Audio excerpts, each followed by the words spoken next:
90% of the world's population have access to the type of infrastructure that we think should give them safe water. But in reality, we still have 2.1 billion who don't have access to safe drinking water. These systems are impacted by rain events. There can be latrines close to the source, or the infrastructure itself can have integrity problems. In rural Bangladesh, almost 40% of the students, they're drinking actually contaminated water in school. And also, the same as the clinics, the patients are coming for some other diseases, but they're having waterborne diseases, drinking water from the clinic. The challenge here is that these systems aren't managed. The infrastructure is there, but there's not enough management to make sure the water coming from them is safe and is consistently safe. And so we've worked closely with governments, with professional service providers, to look at their activities, to look at what decisions they can take, and how do we make sure that the water safety data is matched to what they need to make change. The most exciting work and findings that have come out of our drinking water safety research has been through partnerships. Two key ones are FundiFix in Kenya and the Safe Pani program in Bangladesh. These professionalized service providers are really game changers in the rural water space. They open doors for this stuff to be sustainable and supportable. Safe Pani is a great model designed by REACH program.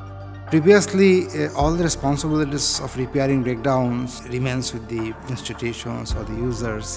When there is a service provider working and the provider has a responsibility to monitor those water systems and quality, safe water is ensuring very quickly and sustainably. There is a 7 years program coming out with the government funding of 50%. So this is a very rare steps of the government and grabbing the concept very quickly only in 2 years. So I hope that within a few years, the government of Bangladesh will expand the model to all over Bangladesh.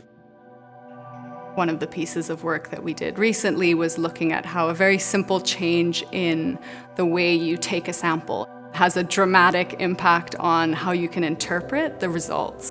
Depending on if you do it one way or the other, it tells you where the likely source of the contamination is coming from, and that's really important to know so that you know where to make a change.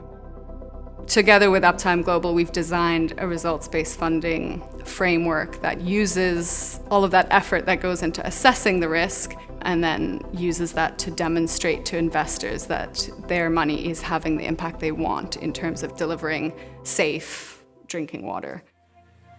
Fit-for-purpose labs have really been at the center of a lot of achievements that we've been able to realize through the REACH program. When we began working with Helvetis in 2017 on the water quality piece, REACH helped us to really make the case for including water quality into the program. What we learned right away from the monitoring that took place is that more than 90% of taps were contaminated with fecal contamination. So this initial laboratory led to some studies examining source protection measures, and most significantly, the addition of chlorine disinfection to pipe supplies. So at the tap now, we're seeing more than 90% of taps with the appropriate level of chlorination, ensuring microbial safety. We are always complaining about the gaps between policy and practice, between researchers and whatever. A lot of times we make policy without really knowing whether what we are basing it on is actually going to work. REACH's program has actually provided us the data and the baseline to help us improve policies or establish policies where there are none.